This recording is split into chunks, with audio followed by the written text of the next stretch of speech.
জানিয়ে দেব এই মুহূর্তে হাতে পাওয়া সর্বশেষ গুরুত্বপূর্ণ আপডেট বাংলা সংবাদ। শুরুতেই জানাবো, কালই ভারতে থাকার বৈধ মেয়াদ শেষ, হাসিনার ভাগ্য নিয়ে জল্পনা তুঙ্গে। সাবেক প্রধানমন্ত্রী শেখ হাসিনা ভারতে অবস্থান করার মেয়াদ আগামীকাল বৃহস্পতিবারই শেষ হতে যাচ্ছে। এরপরে কি হবে তা নিয়ে তুমুল জল্পনা কল্পনা চলছে। এ নিয়ে জি নিউজ একটি প্রতিবেদন প্রকাশ করেছে। চলতি সপ্তাহেই ভারতে থাকার বৈধ মেয়াদ শেষ হচ্ছে, হাসিনার ভাগ্য নিয়ে তুঙ্গে জল্পনার শিরোনামে। প্রিয় দর্শক, শেখ হাসিনাকে নিয়ে জি নিউজের প্রতিবেদনটি আপনাদের সামনে উপস্থাপন করছি, সঙ্গে থাকুন। এবারে জানাবো, মোহাম্মদপুরে কুপিয়ে হত্যা, বাঁচার জন্য বাসায় ঢুকেও রক্ষা হলো না তরুণের। রাজধানীর মোহাম্মদপুর থানার কাটাসুর এলাকায় বাসায় ঢুকে এক তরুণকে কুপিয়ে হত্যা করেছে দুর্বৃত্তরা। নিহতের নাম শাহাদাত হোসেন। জানা গেছে, দুর্বৃত্তদের হাত থেকে বাঁচার জন্য শাহাদাত হোসেন দৌড়ে একটি বাসায় ঢুকে পড়ে, তবে বাসায় ঢুকেও শেষ রক্ষা হয়নি তার। জানাবো, দেশ জুড়ে চাঁদাবাজি করছে বিএনপি। লিবারেল ডেমোক্রেটিক পার্টির মহাসচিব বীর মুক্তিযোদ্ধা ডক্টর রেদওয়ান আহমেদ বলেছেন, পোস্টারের পরিবর্তন হয়েছে কিন্তু চাঁদাবাজি বন্ধ হয়নি। আগে আওয়ামী লীগ চাঁদাবাজি করত, এখন বিএনপি করছে। জানিয়ে দেব, আওয়ামী লীগ দেশ ও গণতন্ত্রের শত্রু, তাদের ঠাঁই এদেশে হবে না।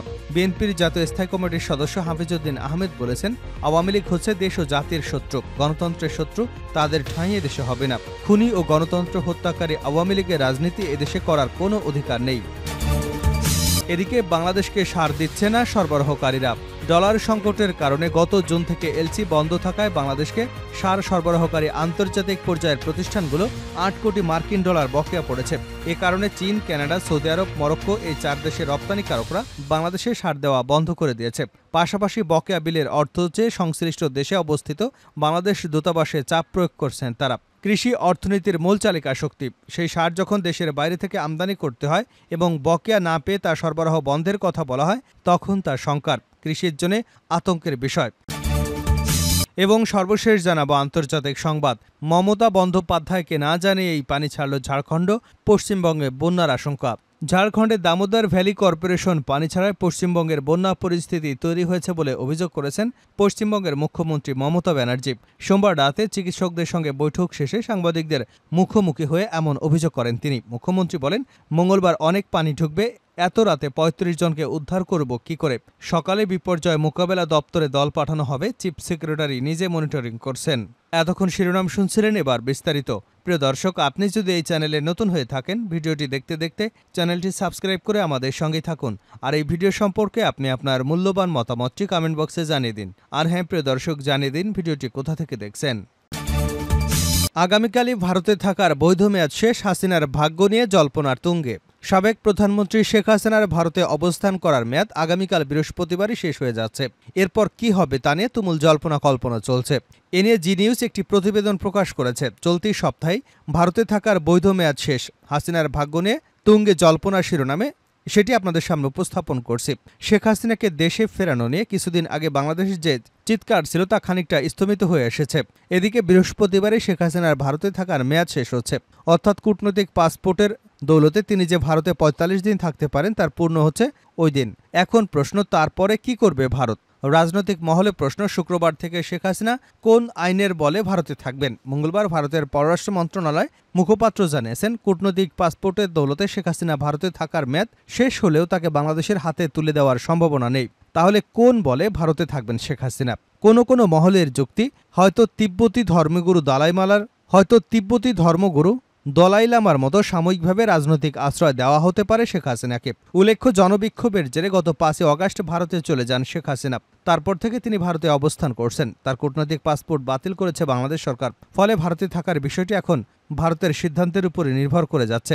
শেখ হাসিনা দেশ ছাড়ার পরপরই সেদেশে বিএনপি সহ অন্যান্য দল দাবি তুলেছিল শেখ হাসিনাকে ভারত থেকে এনে বিচার করতে হবে। প্রসঙ্গত, ইতিমধ্যে তার বিরুদ্ধে খুনের মামলা দায়ের হয়েছে। এখন ভারত শেখ হাসিনাকে ফেরত দিতে না চাইলে কি করবে বাংলাদেশ? ইনু সরকার কি এ নিয়ে ভারতের সঙ্গে সংঘাতে যাবে, নাকি ভারতকে এখনই চটাতে চাইবে না? এ নিয়ে বাংলাদেশের পররাষ্ট্র সচিব মঙ্গলবার বলেছেন, কোন আইনে শেখ হাসিনা ভারতে রয়েছেন তা তারা জানেন না। এ নিয়ে ভারতের কাছে কিছু জানতে চায়নি ঢাকা। তবে সবকিছু আইন দিয়ে চলে না, ভারত চাইলে যে কাউকে সে দেশে আশ্রয় দিতে পারে। হাসিনাকে দেশে ফেরানোর ঝুঁকি অনেক। তাকে দেশে ফেরালে আওয়ামী লীগ ফের রাস্তায় নেমে পড়তে পারে, এতে দেশে প্রবল অসন্তোষ ছড়াতে পারে। পাশাপাশি তড়িঘড়ি শেখ হাসিনাকে এনে বিচার করলে আন্তর্জাতিক মহল ছেড়ে কথা বলবে না। এ নিয়ে বিদেশি রাষ্ট্রগুলোর সঙ্গে বাংলাদেশের সম্পর্ক খারাপ হবে। কোনো মহলের মতে ওইসব একাধিক কারণেই শেখ হাসিনাকে নিয়ে কিছুটা চুপচাপ ডক্টর ইউনূসের সরকার। মোহাম্মদপুরে কুপিয়ে হত্যা, বাঁচার জন্য বাসায় ঢুকেও রক্ষা হলো না তরুণের। রাজধানীর মোহাম্মদপুর থানায় কাটাসুর এলাকায় বাসায় ঢুকে এক তরুণকে কুপিয়ে হত্যা করেছে দুর্বৃত্তরা। নিহতের নাম শাহাদাত হোসেন। জানা গেছে, দুর্বৃত্তদের থেকে বাঁচার জন্য শাহাদাত হোসেন দৌড়ে একটি বাসায় ঢুকে পড়েন। তবে বাসায় ঢুকেও শেষ রক্ষা হয়নি তার। মঙ্গলবার রাত 10:30টার পর রাজধানীর মোহাম্মদপুরের কাটাসুর এলাকায় গ্রিন ভিউ হাউজিংয়ে এ ঘটনা ঘটে। বিষয়টি নিশ্চিত করেছেন মোহাম্মদপুর থানার ভারপ্রাপ্ত কর্মকর্তা আলী ইফতেখার হাসান। তিনি বলেন, শাহাদাত নামের একজনকে বাসায় ঢুকে কুপিয়ে হত্যার ঘটনা ঘটেছে। নিহত শাহাদাতের বাড়ি নারায়ণগঞ্জের চাম্পানগর এলাকায়। হামলার পরে স্থানীয়রা সোহরাওয়ার্দী মেডিকেল কলেজ হাসপাতালে নিলে কর্তব্যরত চিকিৎসক তাকে মৃত ঘোষণা করেন। মরদেহ সোহরাওয়ার্দী মেডিকেল কলেজ হাসপাতালের মর্গে রাখা হয়েছে। এ ঘটনায় আইনি ব্যবস্থা প্রক্রিয়াধীন। দেশজুড়ে চাঁদাবাজি করছে বিএনপি। লিবারেল ডেমোক্রেটিক পার্টির মহাসচিব বীর মুক্তিযোদ্ধা ডক্টর রেদওয়ান আহমেদ বলেছেন, পোস্টারের পরিবর্তন হয়েছে, কিন্তু চাঁদাবাজি বন্ধ হয়নি। আগে আওয়ামী লীগ চাঁদাবাজি করত, এখন করছে বিএনপি। সোমবার চান্দিনা উপজেলার কেরুনখাল ইউনিয়ন এলডিপি আয়োজিত জনসভায় প্রধান অতিথির বক্তব্যে এসব কথা বলেন তিনি। সাবেক প্রতিমন্ত্রী ডক্টর রেদওয়ান আহমেদ বলেন, সারা দেশে প্রতিদিন যে পরিমাণ চাঁদা দিতে হয় তা প্রতিটি জিনিসপত্রের দামের উপর 5% যোগ করছে।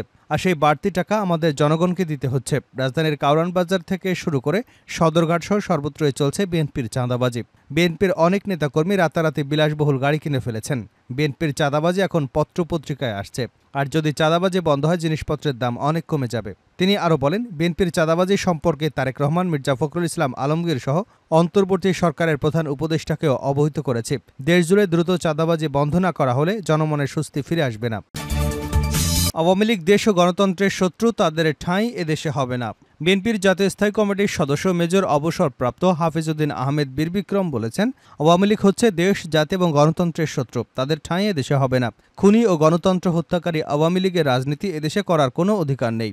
মঙ্গলবার রংপুর কালেক্টরেট ঈদগাহ মাঠে রংপুর বিভাগীয় বিশ্ব গণতন্ত্র দিবস উপলক্ষে গণতান্ত্রিক বাংলাদেশ গড়তে আয়োজিত সমাবেশ এবং শোভাযাত্রার উদ্বোধনী অনুষ্ঠানে তিনি এসব কথা বলেন। এ সময় শোভাযাত্রার অগ্রভাগে ছিলেন বৈষম্যবিরোধী ছাত্র জনতার আন্দোলনে আহতরা এবং নিহতের পরিবারের সদস্যরা। অন্তর্বর্তী সরকারকে দ্রুত নির্বাচনে নেওয়ার আহ্বান জানিয়ে তিনি বলেন, বাংলাদেশে জুলাই আগস্টের বিপ্লবে একটি যুদ্ধ শেষ হয়েছে, কিন্তু দ্বিতীয় যুদ্ধ এখনও শেষ হয়নি। আমাদের দ্বিতীয় যুদ্ধ হচ্ছে একটি সুষ্ঠু, অবাধ এবং সবার কাছে গ্রহণযোগ্য নির্বাচন। জুলাই আগস্টের বিপ্লব শুধু বৈষম্যবিরোধী ছাত্র নয়, বিএনপি এবং তার অঙ্গ সংগঠনের 422 জন সৈনিক প্রাণ দিয়েছেন। উল্লেখ করে তিনি বলেন, বিগত 17 বছরে বিএনপি লাগাতার আন্দোলনের মাধ্যমে বিপ্লবের ক্ষেত্র তৈরি করেছে। বিএনপি একটি দেশপ্রেমিক দল, অথচ কেউ কেউ অপকর্ম করে এই দলের উপর দোষ চাপাতে চাইছে। এ ব্যাপারে নেতাকর্মীদের সতর্ক থাকার আহ্বান জানান। সব নেতাকর্মীকে ঐক্যবদ্ধ থাকার আহ্বান জানান তিনি। রংপুর মহানগর বিএনপির আহ্বায়ক আসাদুজ্জামান সামর সভাপতিত্বে বক্তব্য দেন বিএনপি রংপুর বিভাগীয় সাংগঠনিক সম্পাদক অধ্যাপক আসাদুল হাবিব দুলু। মমতাকে না জানিয়েই পানি ছাড়ল ঝাড়খণ্ড, পশ্চিমবঙ্গে বন্যার আশঙ্কা। দামোদর ভ্যালি কর্পোরেশনে পানি ছাড়ায় পশ্চিমবঙ্গে বন্যা পরিস্থিতি তৈরি হয়েছে বলে অভিযোগ করেছেন পশ্চিমবঙ্গের মুখ্যমন্ত্রী মমতা ব্যানার্জি। সোমবার রাতে চিকিৎসকদের সঙ্গে বৈঠক শেষে সাংবাদিকদের মুখোমুখি হয়ে এমন অভিযোগ করেন তিনি। মুখ্যমন্ত্রী বলেন, মঙ্গলবার অনেক পানি ঢুকবে, এত রাতে 35 জনকে উদ্ধার করব কি করে? সকালে বিপর্যয় মোকাবেলা দপ্তরে দল পাঠাবো, চিফ সেক্রেটারি নিজে মনিটরিং করছেন।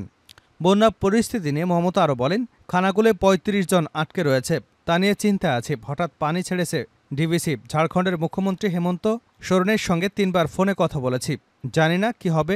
এরই মধ্যে ডিভিসি পানি ছাড়ায় বাঁকুড়া, হাওড়া, বীরভূম, হুগলি, বর্ধমান, উত্তর 24 পরগনা ও দক্ষিণ 24 পরগনা অনেকটাই ক্ষতির মুখে পড়েছে। কালীঘাটে নিজের বাসভবনের সামনে আদিগঙ্গা নদীতে পানি বেড়ে যাওয়ায় আশঙ্কা প্রকাশ করে মুখ্যমন্ত্রী বলেন, আমি নিজে আদিগঙ্গার সামনে থাকি, আগে কখনো এতটা পানি আসতে দেখিনি। আমরা সিঁড়ি বানিয়ে দিয়েছিলাম, 14-15টা সিঁড়ি ছিল, একদম পানিতে ভরাট হতে আর মাত্র 5-6টা সিঁড়ি বাকি ছিল। এরপর বারণ করা সত্ত্বেও পানি ছেড়ে দেয়, তাহলে বন্যা আটকানো যাবে না। ডিভিসি বলছে, পানি না ছাড়লে ওদের ওখানে বন্যা হবে, তোমাদের ওখানে বন্যা হবে বলে তুমি আরেকটা রাজ্যকে ভাসাতে পারো না। রাজ্য সরকারকে না জানিয়ে পানি ছাড়ার অভিযোগ তুলে মমতা বলেন, আমাদেরকে না জানিয়ে সকালে প্রায় 80 থেকে 90 হাজার কিউসেক পানি ছেড়ে দিয়েছে ডিভিসি। এমনিতেই 3-4 দিন লাগাতার বৃষ্টিতে আমাদের নদী ও বাঁধগুলো প্রায় উপচে পড়ার মতো অবস্থা। তার মধ্যে নতুন করে ছাড়া পানি বিকেলে পৌঁছবে। আমি সবাইকে বলবো, সতর্কতা অবলম্বন করে ধীরে ধীরে রিলিফ সেন্টারগুলোতে যান।